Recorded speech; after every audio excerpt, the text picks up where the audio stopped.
ExpertRAW. Samsung launched it quietly a few years ago, but Samsung fans and enthusiasts, like myself, have been raving about it ever since. But should you be using it? In this video, I compare auto mode to ExpertRAW and let you know which one is the best solution.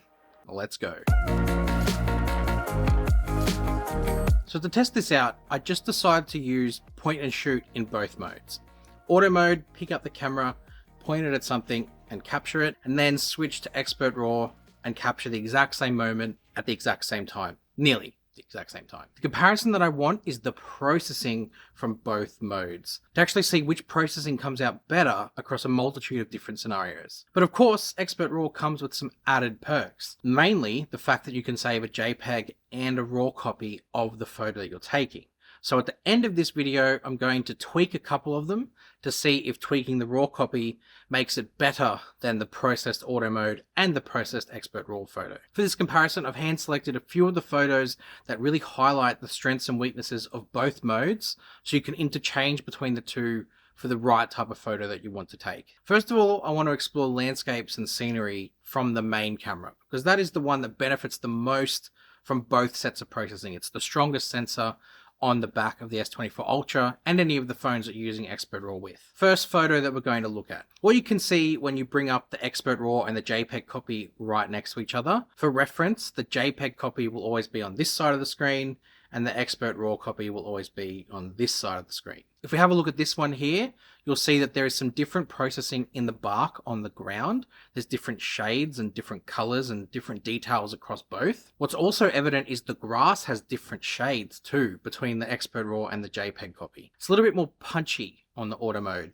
and you can see that when you sort of crop into that area. If you look at the corner where the clouds and the sky is, the clouds are a little bit darker in the shadow areas in this particular ExpertRAW photo, so it's given it a different interpretation of the photo. What I also would like you to do is after each photo, pause it and build a list in the comments of which photo you think won, and then leave it as a comment at the end of the video. The second photo we're going to look at here is this tree, and you can see in the sky there's some different processing of how the blue is sort of represented. What you can also tell too is the tree area, so the stump of the tree or the trunk, whatever you call it, is lighter on the ExpertRAW version of this photo versus the auto mode. The auto mode is a little bit darker in the shadow areas, whereas the ExpertRAW one kind of lightens up a little bit more. That kind of gets reversed in this next photo, where the auto mode is lighter processed on the leaves and the tree branches, whereas ExpertRAW is kind of darkened things up a little bit. But auto mode also has some less processing in the clouds too. So there's the trading off here between the two different interpretations of this photo. This next photo I found incredibly interesting.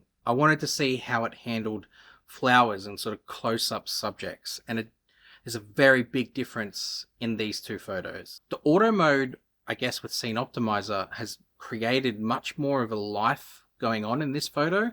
It's processed the colors, it's brought out more detail, has a bit of contrast and a bit of saturation to it to sort of bring out the tones that this flower clearly has. ExpertRAW copy, and this is the JPEG copy, is very flat and very overblown with its highlights. It's quite crazy the difference in processing between the two. Stick around for later on, because this is one of the photos I'm going to edit and compare the RAW copy edited versus the auto mode JPEG, and we'll see if I can match it or even make it better. But it's just a little bit crazy that the JPEG ExpertRAW photo processed in this way. Very strange. And this next photo is very similar. It's overblown, the ExpertRAW JPEG, whereas the auto mode looks very well balanced, has a lot of life and color to it, and there's a lot of difference in how it's been sort of interpreted. Don't know why ExpertRAW hasn't processed it. It's basically just taken it and left it as is. And again, this is one of the ones that I will edit in Lightroom, so you can kind of see what RAW can sort of do to bring it back. But just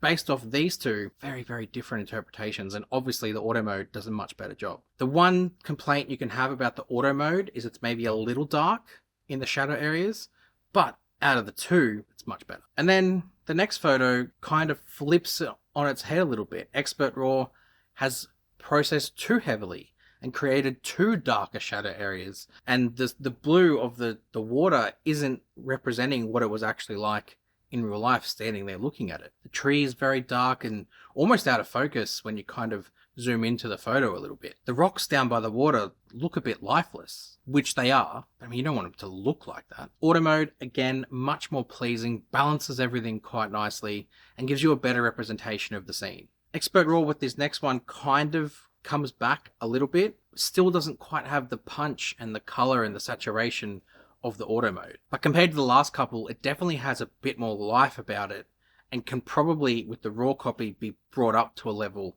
that brings all that out. The auto mode doesn't need any of that. It's got the bright blue sign sort of hitting you in the background there, the grass and the sky and the water. Everything kind of looks aesthetically pleasing, a lot more than what the ExpertRAW copy does. But some people might prefer the pared back aesthetics of ExpertRAW, and of course with that flexibility of RAW, which we'll get to later. Quite interestingly, to me, where I thought ExpertRAW would crush it with this main camera at the beach, I much preferred the interpretation of auto mode. Very, very interesting. I also took photos while I was there with the other cameras just to see what the other camera's interpretations and how it would process. Starting with the ultra wide. With this one here, I prefer the ExpertRAW shot, hands down. It's processed more in the shadow areas and brought to life more detail in those shadow areas, so I automatically already prefer that because you actually can see more of the image. Auto mode does a good job with the rocks. It kind of balances the light and sort of restricts them shining too much, but in the shadow areas it's completely too dark. It doesn't really work in that sort of environment because it's a bright day. Yes, there's shadows, but you can still see what's in those shadows, so the phone didn't quite process that in auto mode. This is another one where I'll edit the raw copy of the ExpertRAW file to see again what can be tweaked. To me, if I can tone down the rocks a little bit to try and balance it a bit better. But overall, just from the JPEG auto process shot, I like the ExpertRAW better. I then went in and tried the new 5x zoom on the S24 Ultra just to see how ExpertRAW handles it. I do know how auto mode handles it quite well already. I've tested it extensively. But what does ExpertRAW do? Well, turns out does something very, very interesting. One strength I've found with the 5x in auto mode is it has quite a consistent approach to processing to the other cameras on the phone. It keeps the colors there, it keeps the same sort of tones and processing. ExpertRAW though, that doesn't happen. What you can see in this shot here is that the 5x almost has this filter darkly applied over the top of it. And you compare it to the auto mode where it's balanced it properly and represented the scene appropriately. The ExpertRAW processing in this JPEG hasn't done that. It's really made it dark and put this dark overtone on it. Don't like it. I returned back to the flower from before. And by returned, I mean I took it at the same time as I took the 1x. And the same thing happened though with the 1x, where it's not really processed it at all. It's kept it light. Complete opposite of what that previous photo did. So it's like for different things, ExpertRAW is doing different things. Whereas the scene optimizer on auto mode is actually balancing everything and sort of just tweaking, not hugely overhauling. But the 5x auto, I really like this shot. The telemacro sort of capabilities of it means that it gets in close from when you're standing far away and represents the detail quite nicely. Before I get into the high res portion of this, I wanted to test it on people in a couple of different ways, just to see what ExpertRAW does with people photography. It's very interesting results. With this first photo here, you can see my daughter's climbing up a slide, and it's quite a challenging, complex situation for a camera because you've got the red of my daughter's jersey, you've got the red of the slide, and lots of red. And red and cameras apparently have a problem. And you can see with auto mode, the phone has done a really good job of separating the tones of the jersey. The red on the Milan jersey is different to the red on the slide, just like it is in real life. But in the ExpertRAW copy, it's basically blended them together. There's another difference too, in that the detail on ExpertRAW on the jersey is better, but the color is wrong. Bit of trade-off there as to which one you might prefer. What you've also got too is the tunnel in the background are completely different shades of red. So they've completely had different interpretations of that, whereas I think it was more like the one in the auto mode photo. Also too, the auto mode with the actual slide itself has got more detail. It's got more scratches that you can see and actually process that detail versus just crushing it where it did on ExpertRAW. I think I would have to go for the auto mode photo here because it actually is a bit more representative of the colors that are accurately seen in real life. This next one was crazy. ExpertRAW did not like this one whatsoever. As you can see, first up with auto mode, the photo's done a really great job of balancing out the detail and getting the skin tones right and balancing the dynamic range. ExpertRAW has done none of that. It's completely overblown everything. It's like, what's this person doing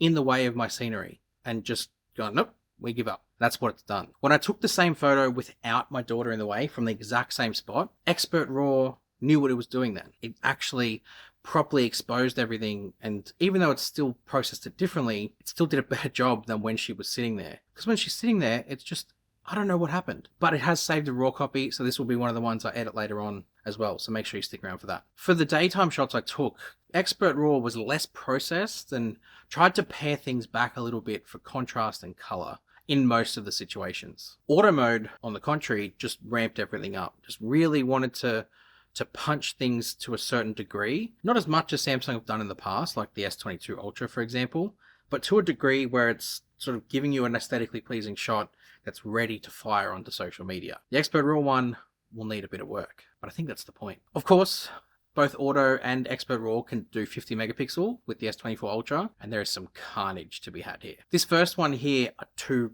very different photos, even though they're the same. Auto mode is very, very contrasty and punchy in the shadows, and ExpertRAW was very light in the shadows but overblown everywhere else. Again, I'll clean this one up in Lightroom so you can see the difference later on. I then went into the 50 megapixel 5x, and that same processing, that darker overtones from before, makes a return. So it seems like in this beach type scenario, the 5x, no matter what resolution, has decided to have this dark tint applied to the photo. Very strange. But then this next 50 megapixel shot with the 1x flips it back the other way, where the auto mode becomes overblown and the ExpertRAW handles it better. And then going to the 5x, it's flipped around again, but only in certain areas. The 5x 50 megapixel on auto exposes the foreground correctly, but overblows the background, the sky. Whereas the 50 megapixel on ExpertRAW in the 5x, foreground is light and has nothing, whereas the background has processed the sky properly. Very interesting. Very, very interesting to see how it does those things differently. Getting into nighttime,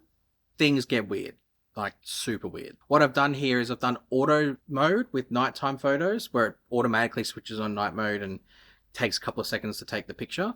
And ExpertRAW is just standard processing where you point it and shoot. With this 1x photo here, ExpertRAW has more brightness in the foreground, but has completely misrepresented the lights in the background. It hasn't controlled them properly of the buildings, whereas auto mode, whilst it's slightly darker in that foreground of the photo, the background looks a lot more balanced and a lot more pleasing. This was a common thing across most of the 1x nighttime photos that I took of this type of environment. When I steered away from the buildings off in the distance and focused on something else, something weird or different sort of happened. What I noticed is both modes tried to lift the scene considerably.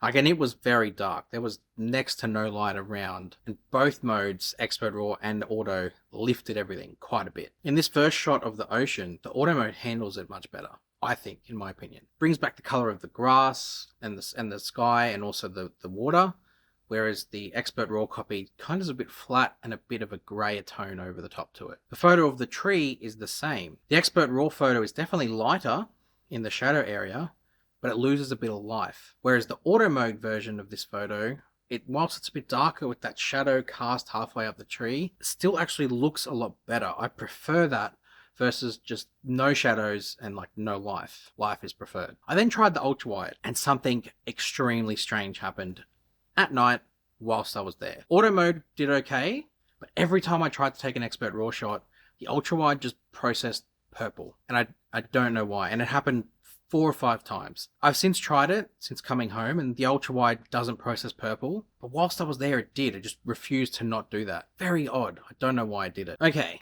time to look at the edits. I haven't edited all of the photos. I've just handpicked a few that I think can show the power of having a raw copy of a photo. And that's what I reminded myself. When I used Lightroom on my phone, it reminded me of how powerful having raw is, because it's so malleable and formable that you can sort of control it in any way you like. That's what I love about having raw options, both in Pro mode and in ExpertRAW. I screen recorded the process of a couple of them, and you can just see when you sort of move the exposure slider down a little bit, how much it affects and impacts the picture. Makes it a whole different photo. And what I love about Lightroom is being able to hold down on the screen and see what it was like before and then what it became afterwards. Now, let me preface this by saying I am by no means a photographer. I don't class myself as a photographer in any way, shape or form, and neither do I class myself as a photo editor in any way, shape or form. What I think this does is shows the fact that someone who's not either of those things can still have a fun time with ExpertRAW and raw copies. Let's jump in. First up, I wanted to try the flower because I think that was the biggest example of where ExpertRAW just missed the mark. My first thoughts were to kind of lower the exposure, and whilst the end result here you can see I've maybe lowered it a little bit too much, it's far better than what it was before. The color of the yellow I really like it's not too punchy, but it's definitely better represented than what it was before, and it's attractive enough to sort of draw your eyes to it. You can see the edited RAW, you can see the processed ExpertRAW JPEG, and you can see the autophoto.